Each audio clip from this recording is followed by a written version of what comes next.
My son told me I ruined his wedding right after his bride called my dress a nun's funeral gown, and I paid for the whole thing.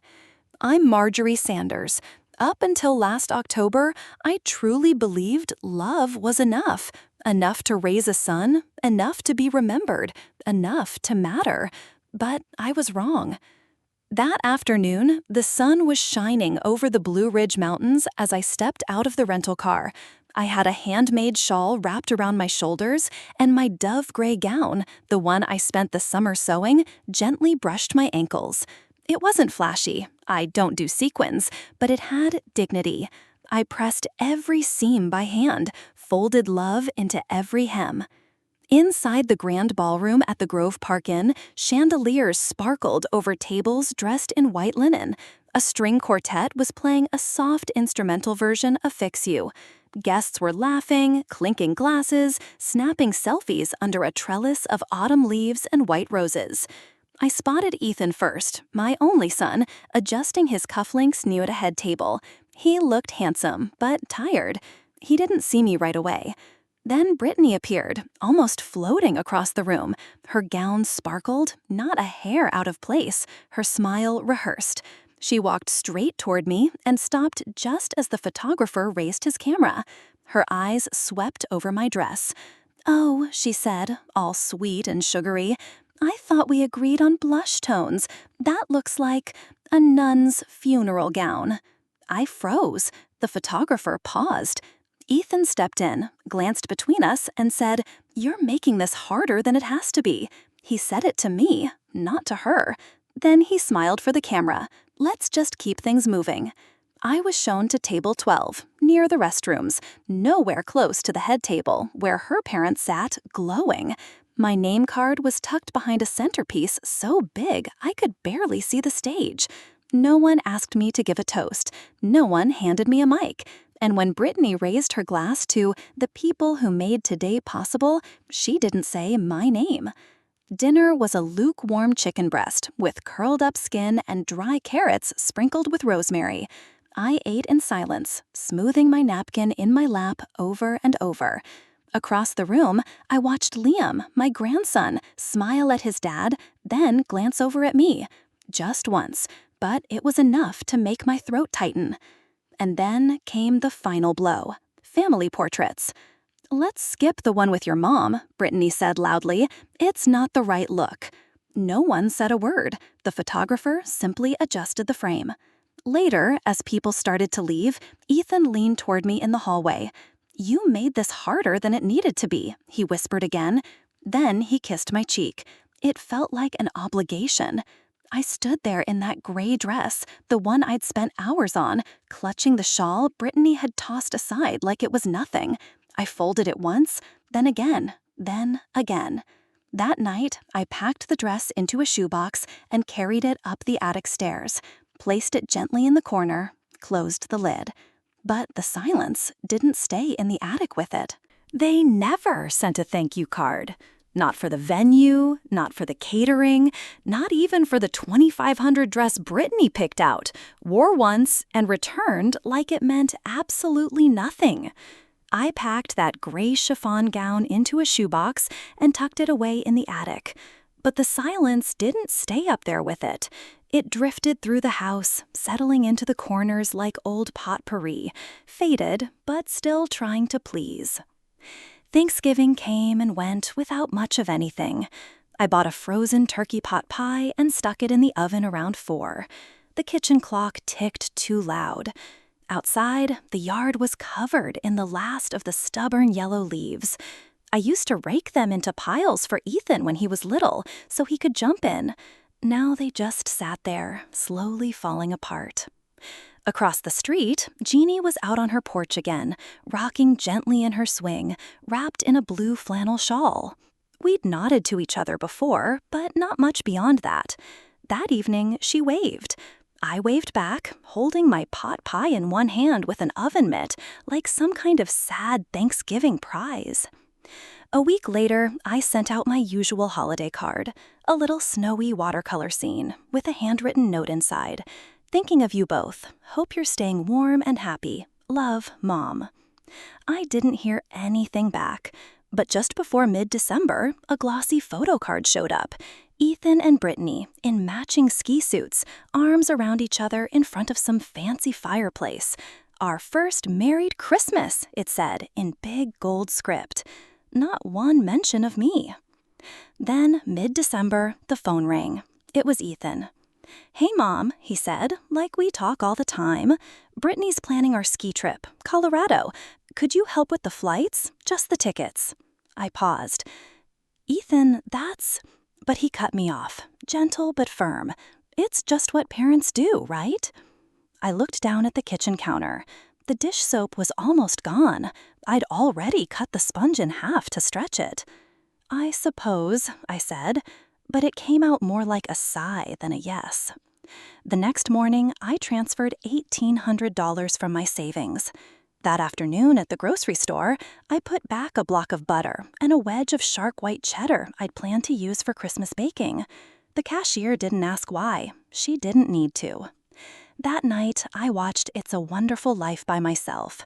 Sat on the couch with a crocheted blanket over my knees, holding a cup of weak tea like maybe it could warm something deeper.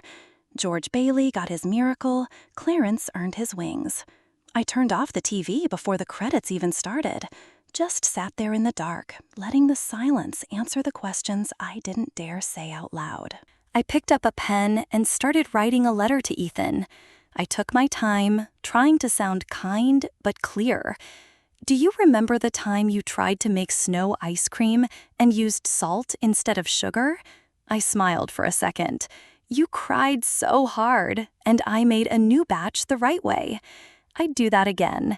But I also wonder, do you remember who used to shovel that driveway so you could go skiing?" I never sent it. A few days later, a package arrived. No return address. Inside was a pink silk scarf Brittany had left here months ago, back when she still came over for tea and pretended to enjoy it. No note, just the scarf, perfectly folded, like a message without words. I held it up to the light. It smelled faintly of lavender, and something else I couldn't quite place. Maybe entitlement? I folded it tighter than before. Then I placed it in the same shoebox as the dress. He actually said it. "Think of it like an investment, Mom. You're not just giving, you're helping us build a legacy." It was a new year, but everything still felt the same. Quiet. I'd taken down the holiday decorations by myself, boxed up the little ceramic tree, slid it into the hall closet. The only thing festive left was a white coffee mug on the table, chipped near the rim. I still used it. Some things, even a little broken, still feel like home. The morning Ethan called, I was sorting receipts for taxes. My fingers were smudged with ink, the old calculator clicking louder than I remembered. Papers were spread across the table like a patchwork. Social security forms, utility bills, bank statements. I just poured my second cup of coffee when the phone rang. "Hey, Mom," Ethan said, sounding upbeat. "Brittany and I have an idea we're really excited about." I didn't say anything right away, so he filled the silence. "There's this property just outside Denver. Nothing fancy, but it would be perfect for an Airbnb. We'd handle everything. We just need a little boost for the down payment. It's a win-win. You'd basically be part owner." In the background, I heard Brittany laugh. It sounded practiced. Then her voice floated in, clear but distant. "Don't forget to book brunch, babe." "I'll think about it," I said, folding a credit card statement in half. My thumb paused on the line that read, "minimum due." Later that day, I stepped outside and tossed some breadcrumbs to the crows. Jeannie was on her porch again, knitting something green this time. We started chatting, mostly about the weather, until I brought up Ethan's idea. She didn't even look up, just said, "My son stopped calling when I stopped paying. Took about 2 months. Quietest 2 months of my life. Also, the clearest." I nodded. I wasn't sure if she was warning me or just remembering. Maybe both. Back inside, I logged into my savings account. The number stared back at me, smaller than it should have been. I scrolled through months of expenses, flights, wire transfers, just this once deposits. I felt this flicker of heat rise in my chest, not quite anger, but close, like when you open the oven door and forget to lean back. That night, after I washed the dishes and turned the thermostat down to save a little on the bill, I opened my laptop. There it was, an email from Ethan. Subject line, planning forward, with a little rocket emoji. I clicked. Attached was a spreadsheet called Mom's Contributions. My name was in bold at the top, and underneath, a list. Wedding venue, honeymoon flights, ski trip, anticipated Airbnb support, all with dollar amounts next to them, like I was a line item, not a mother. I stared at that screen for 10 minutes. No music, no TV, just the low hum of the fridge and the tick of the kitchen clock. Then I closed the laptop. The next morning, before coffee, before anything, I pulled out an old notebook from the junk drawer. I turned to a blank page and wrote at the top, in my neatest handwriting, what I still owe myself. I didn't know yet what would fill the page, but I knew it wouldn't be a spreadsheet. If you've ever had to choose between keeping the peace and keeping your dignity, I think you know exactly what I'm feeling. And if any part of this reminds you of your own story, your mom, your kid, or maybe just a quiet moment at your kitchen table, I hope you'll leave me a comment. I'd really love to know I'm not the only one who's felt this kind of silence. If you're still here with me, thank you, truly. It means more than you know. And don't forget to subscribe, because let's just say, that list I started, it doesn't stay blank for long. So what would you write at the top of your own list? I said it out loud, just like I'd practiced. I'm sorry, Ethan. There will be no more transfers. This isn't a punishment. It's a boundary. My voice was steady, even though my hands were shaking just a little around the phone. That spreadsheet had haunted me for 3 nights. Cold little columns, bold totals, the quiet suggestion that love could somehow be turned into numbers. On the 4th morning, I called the bank. I changed my passwords, took Brittany off the joint account, even though she'd never technically asked to be on it. I canceled the backup credit card she used once to grab gas in a pinch. I even ordered a new checkbook, though I wasn't sure I'd ever use it. The only checks I planned to write now were to myself, from the small trust I was learning to rebuild. Outside, the sun was cold but clear. The holiday wreath was still hanging on my door, the red ribbon faded and fluttering weakly in the wind. I should have taken it down weeks ago, but part of me was waiting for something to change. And maybe it finally had. Ethan called that afternoon.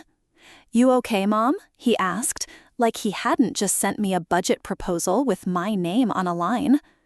I cleared my throat. I've been thinking, I can't keep helping financially. I need to take care of myself, too. There was a pause. "What do you even need money for, Mom? You live alone." That one hit harder than I expected. I swallowed. "Utilities, groceries, quiet," I said. "Those are on the list now." He sighed, long and disappointed. "Fine, whatever. Just don't make this a thing." It already was a thing, had been for a long time. Later that evening, my phone buzzed. A text from Brittany. "If you wanted to feel needed, congratulations, you got it." I stared at it for a moment, then hit delete. No reply, no need. The next morning, Jeannie showed up on my porch with a warm loaf of banana bread. Her coat was zipped all the way up to her chin.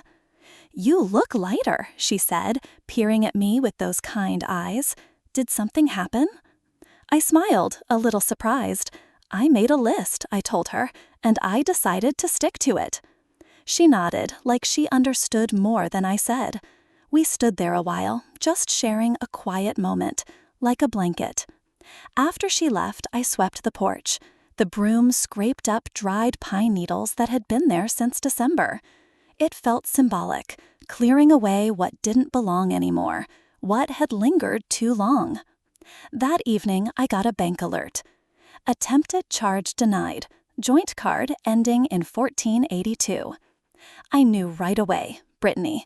She must have thought it still worked. Must have thought I was still asleep at the wheel. I wasn't. I made a cup of tea, sat at the kitchen table. No TV, no phone calls. Just the soft clink of the spoon in my mug, and the ache of solitude, slowly starting to feel less like pain and more like space. Ethan didn't call that day, or the next, or the one after that, and for the first time in a long while, I let the silence stay. You embarrassed us in front of Brittany's family after everything we did to include you. That's how the call started. No greeting, no how are you? Just that sentence, sharp and cold like winter wind on bare skin. It was mid-February, and the sky had that kind of dull gray that makes every color look tired. I'd just gotten back from the grocery store, parked the cart by the car. I was reaching for a bag of carrots when I saw Brittany across the lot. Sleek coat, phone pressed to her ear, face unreadable. She didn't see me, or maybe she did and just chose not to.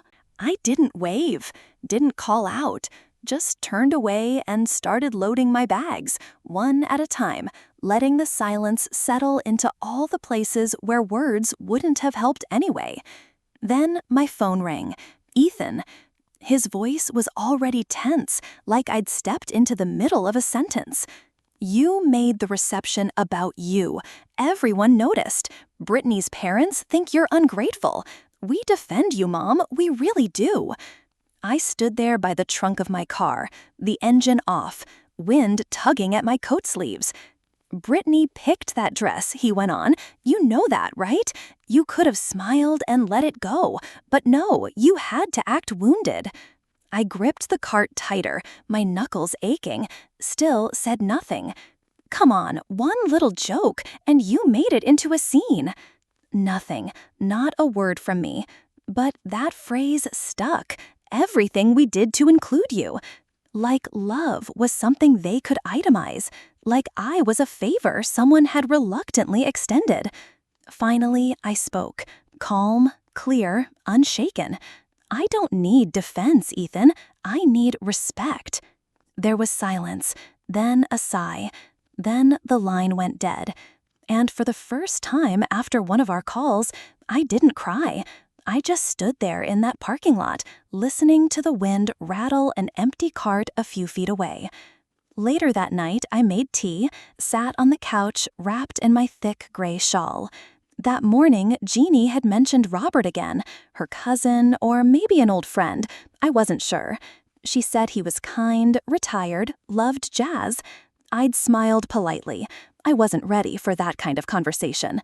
I opened my laptop to check my email. And there it was, Brittany's latest post. A soft focus photo of their fireplace, 2 wine glasses. Caption read, "Some people only love you when you give them something. Subtle, cruel, public." I didn't respond, didn't even feel the need to. But I did get up, walked to the hallway, and took down the old framed photo I'd kept there for years. Ethan back in high school, me in a floral blouse, all of us smiling like nothing would ever fall apart. I wrapped it gently in tissue paper, placed it in the drawer under the linen napkins. Not out of anger, not out of spite, just to make space, for stillness. The next morning, I sat by the window with a bowl of oatmeal. My phone buzzed. A message from Liam. "Hi, Grandma. Can I come visit sometime?" That was it. No emojis, just a simple little bridge reaching across the gap. I looked out at the frost-covered lawn, a thin shimmer of sunlight trying to break through. Yes, I thought. Yes, you can. I lived in that house for 38 years, but I never once felt like it really belonged to me. Liam's message was the only warmth in a week filled with cold mornings and colder silences. And after I read it, twice, then again before bed, I just sat on the edge of the mattress, staring at the wall. For a long time. Maybe it was time to go. Maybe staying had become its own kind of grief. By early March, soft spring light had started to stretch across the cottage floor each morning. It didn't warm the room much, but it gave the boxes this golden outline, like they were waiting for something better. I'd started stacking them near the front door. One labeled Keep, one Donate, one Let Go. Simple words, but the process wasn't. I found Ethan's baby shoes in a cedar box. The soles were smooth from crawling. I held them in my hands for a minute, unsure where they belonged. In the end, I kept them. Not for him, just to remember that once he needed me, without resenting me for it. A dried wedding bouquet had been buried deep in the hall closet, pressed flat inside an old atlas. The paper crackled as I opened the pages, releasing that dusty scent of lavender and thyme. That one I didn't hesitate with. Let go. Quiet and clean. Jeannie came by with a thermos of peppermint tea and 2 muffins. "How's the great excavation going?" she teased, setting them down on the table. The table was bare now, except for a few real estate flyers and half a banana. I shrugged. Some of it's easier than I thought. Some of it feels like cutting threads. She reached over, touched my hand. "You're not running away," she said. "You're walking toward." That afternoon, Robert knocked gently on the back door with a toolbox in hand. "Janie said the porch step still squeaks," he said. Warm eyes, not nosy. I offered him coffee. He declined. Then he got to work, hammering, oiling, tightening things I hadn't even noticed were loose. And when he finished, he tipped his cap and left, never asked for anything. By sunset, I was in the attic. The air was dry, had that faint metallic smell. I found the shoebox on the top shelf behind a plastic bin of winter scarves, still taped shut, just the way I left it after the wedding. For a second, I thought about leaving it sealed, but I didn't. The tape came off with a slow rip, and inside was the dove gray dress, folded, untouched. I didn't cry. I just ran my fingers along the fabric, remembering how carefully I'd chosen it, and how invisible I'd felt wearing it. Then I folded it again, neatly, intentionally. Placed it in the donate pile. I stood up, brushed the dust from my knees, and felt something in my chest loosen. Back downstairs, I put one last thing on the bookshelves by the fireplace. A paperback Brittany once rolled her eyes at, Women Who Run with the Wolves. I left it there, not as a message, but as a possibility. Maybe the next woman who lives here will need it more than I did. As I sealed the final docs with packing tape, my phone buzzed on the kitchen counter.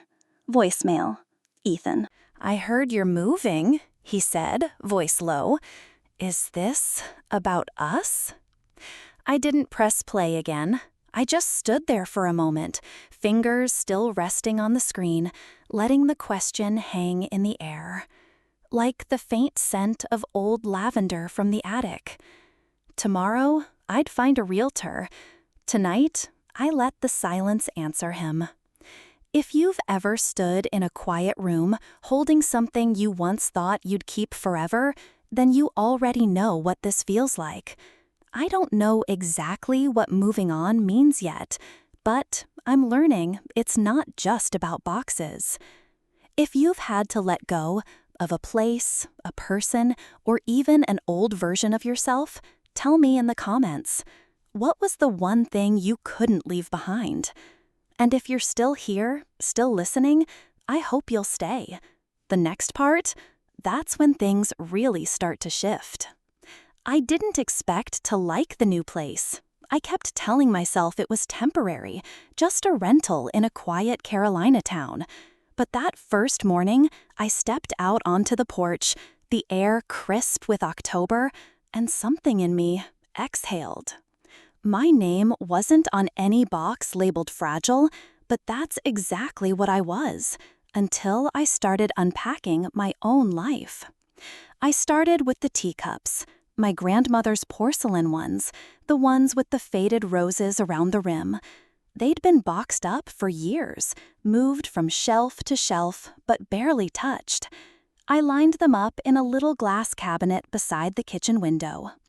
Then came the books, each one with its own little history. Some I'd read, some were gifts, some just sat in my hands on long, sleepless nights. Jeannie stopped by on day 3. She stood on the porch with a bag of oranges and a grin like she already knew this was the right place. "You did it," she said, walking right in without waiting. "You left the ghosts behind." I didn't correct her. Some ghosts follow you quietly, but here they don't talk as loud. A neighbor named Ruth brought over a pie, pecan, a little overbaked, but still warm. Her granddaughter had picked up my glove from the sidewalk and handed it to me like it was treasure. "People don't lock their doors much around here," Ruth said, rubbing her hands on her apron. "Not because we're naive, just tired of worrying."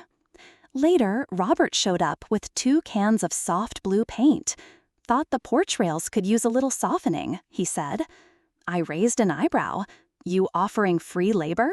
He smiled, that kind of smile that settles into the eyes. "Only for people who make decent banana bread." I pointed at the kitchen. "That's Jeannie's territory." He laughed. "Then I guess I owe her too." Before he left, he invited me to a local writers group. They meet on Thursdays at the library. "No pressure," he said, reading the hesitation on my face. I thanked him, but didn't commit. There's still a part of me that flinches at the idea of showing up for strangers. That evening, I made a cup of chamomile and sat on the porch swing. The wood creaked beneath me like an old friend. The sun slipped behind the trees, and the sky turned gold. I realized no one here needed anything from me. Not my money, not my approval, not my silence. And that, somehow, felt like freedom. I brushed dust off the porch rail with my hand, slowly, intentionally. It felt symbolic, like I was wiping away expectations that were never mine to carry. When I came back inside, there was a letter waiting on the small hallway table. My name, in Liam's handwriting, careful, a little slanted. I opened it slowly, my fingers trembling just a bit. "Grandma, I read one of your blog posts. I liked it. Can I come visit this fall?" I read it again. Then, once more. I didn't cry. I didn't rush to reply. I just held the letter to my chest and stood there, in the middle of the room, surrounded by the kind of quiet joy that doesn't need to be announced. The first blog post I ever published was called "The Empty Seat at My Son's Wedding Was Mine." I hadn't planned to share it. I wrote it in the quiet of the rental cottage, porch light still on, chamomile steeping next to me. It was just something I needed to let out, like air trapped too long in a sealed jar. But then, one Thursday afternoon, I brought my old laptop to this little coffee shop on Main Street, the one with worn leather chairs and the smell of cinnamon in the air. The barista, a bright-eyed girl in a lavender apron, called me Miss Marge, like we'd known each other forever. I ordered a flat white and sat by the window. The wind was tossing the last fall leaves down the sidewalk. I kept rereading my words, the cursor blinking at the end like it had a heartbeat. I clicked publish before I could talk myself out of it. 12 views. I closed the laptop, took a sip of coffee, opened it again. 43. By the time I finished my muffin, it was over 200. I didn't know what I expected, but it wasn't the comments, not the ones that started with "same here" or "I thought I was the only one." Women from everywhere, Ohio, Texas, even British Columbia, started writing messages so honest, so raw, I had to sit back and just breathe. One woman wrote, "Your words helped me put a name to the ache in my chest." Another said, "It's like you pulled the words right out of my mouth." I read every single one, twice. Later that day, I started a second post, then a third. They were short, honest, nothing dramatic, just real. That Saturday, Robert showed up on the porch, holding something folded in his hand. He sat down next to me and gently unfolded it, a printed copy of my post with lines highlighted and underlined. I hope you don't mind, he said. I showed it to my niece. She said it helped her talk to her mom again. I didn't know what to say, so I just nodded. He smiled. You made something beautiful out of hurt. That night, I opened my laptop and found a private message. Hi, I think you're my friend's mom. Your story helped me see her in a new light. Thank you. There was no name, just initials, but I didn't need one. The ache behind the words felt familiar. I stared at the message for a long time before clicking away, not because it hurt, but because it didn't. As I was getting ready for bed, another message came in, from Brittany. Just one sentence. Why are you doing this? No greeting, no warmth, not even a question mark, just a line that felt more like blame than curiosity. I didn't reply. Instead, I opened a new draft, titled it, What Silence Teaches You. Didn't type a single word, just let the cursor sit there, steady, patient. Outside, the wind had picked up. The old oak out front creaked softly, like it was settling into the season. I closed the window, wrapped myself in the same shawl I'd brought from the old house, and stood there for a while in the doorway, watching the dark turn soft instead of sharp. Maybe, finally, I was turning soft too. Not broken, just open. I cleaned the guest room the way you'd prepare a cradle, carefully, with too much love folded into every blanket corner. Not because I was trying to impress anyone, I just wanted it to feel safe. That room hadn't held another heartbeat in years. Liam showed up just after lunch on Tuesday, duffel bag slung over his shoulder, curls a little flattened from his hoodie. He looked older than 21, like his face had finally grown into itself. But when he hugged me, long and tight, I felt that same boy who used to fall asleep on my shoulder after a day at the lake. I missed your lemon tart, he said, stepping inside with a grin that tugged something loose in my chest. It's in the fridge, I told him. Needs a brave man to slice it straight. He laughed. That's not me. I still like the crusty corners best. In the kitchen, we moved like dancers who'd forgotten the steps but remembered the rhythm. I handed him the flour. He pulled the butter from the fridge. My old wooden mixing spoon, faded at the tip from decades of use, was already by the bowl. He held it up. I remember this. It's older than you, I said. Still works, if you treat it right. He looked at me for a second, then just nodded. As we kneaded dough, he asked about the garden, the porch, the bakery in town. I answered in small pieces, letting cinnamon and nutmeg do most of the talking. Later, while the pie cooled, he said it. Dad doesn't know I'm here. I didn't say a word, just handed him a clean dish towel. I needed to come, he added, to see for myself. I didn't ask about Brittany, or what was said behind closed doors, or why it took him this long. Some answers only get heavier when you try to say them out loud. Jeannie stopped by with a jar of her cranberry chutney and a wink. Save me a slice, she whispered before heading out. Dinner was slow. Roasted chicken with herbs, carrots, that lemon tart with the cracked top. None of it had to be perfect. You're not bitter, Grandma, Liam said, wiping his plate. You're brave. I didn't know how to respond, so I stood up, found a printout of one of my blog posts, and handed it to him. He read it out loud, his voice steady, a little rough at the edges. Some silences are loud enough to shake the walls, but I've learned that I don't have to keep making room for people who never plan to stay. When he finished, he folded the paper carefully. You made me feel proud to be your grandson, he said. The lamp in the corner was humming. Outside, the air smelled like pine and cold earth. And in that moment, I realized healing doesn't always arrive like a storm. Sometimes it's just a boy holding an old spoon, meaning every word. Then my phone buzzed. I looked down. Ethan. Not a text, a call. Liam looked at me. I looked back. The pie sat on the counter, still warm, steam curling up into the quiet.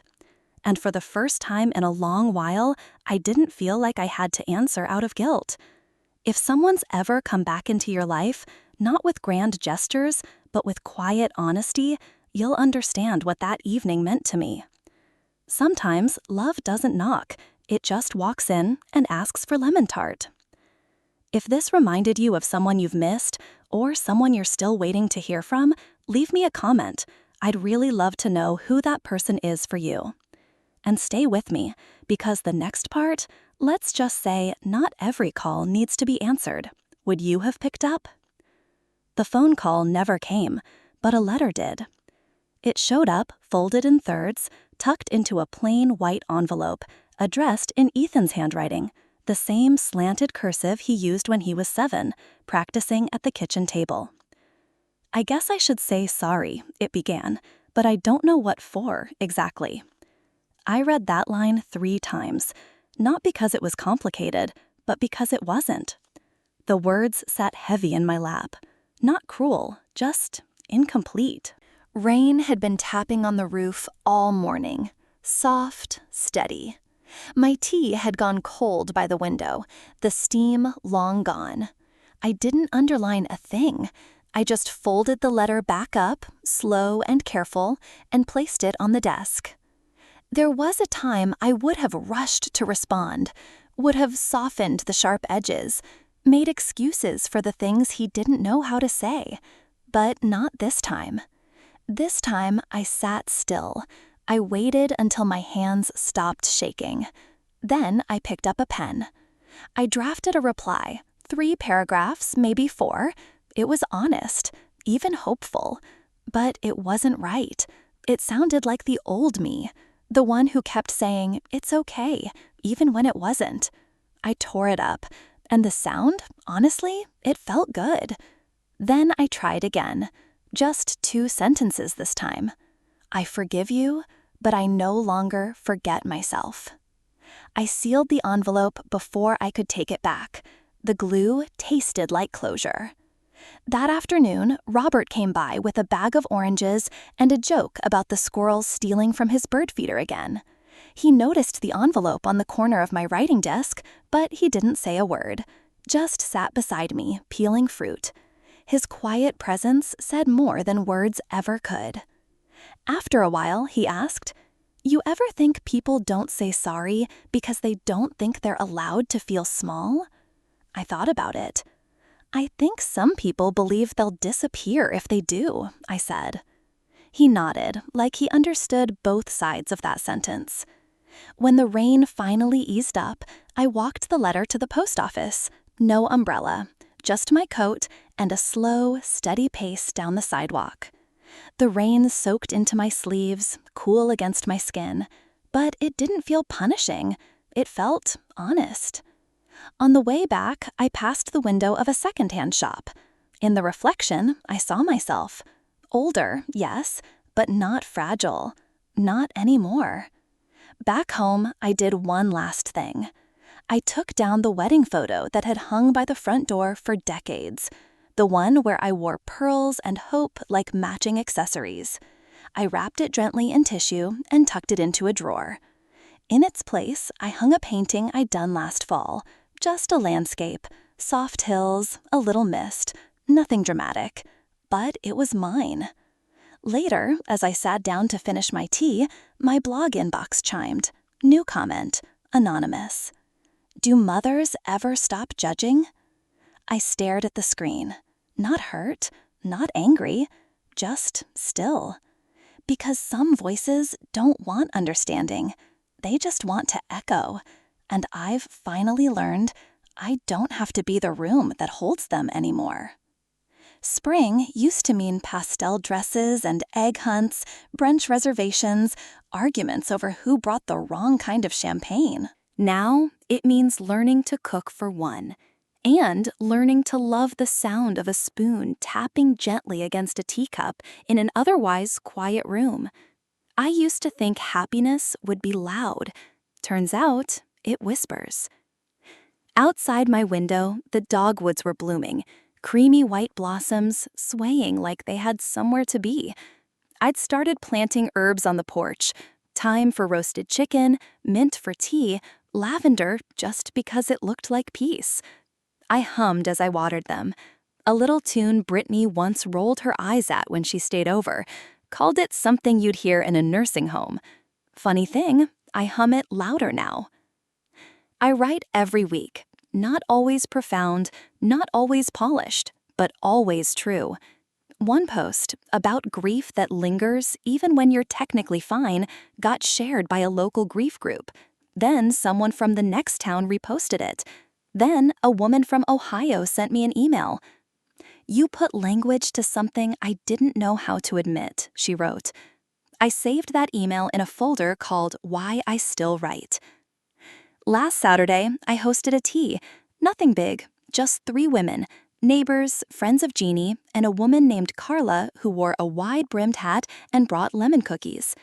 We sat in the garden with mismatched teacups and a pie I'd made from scratch.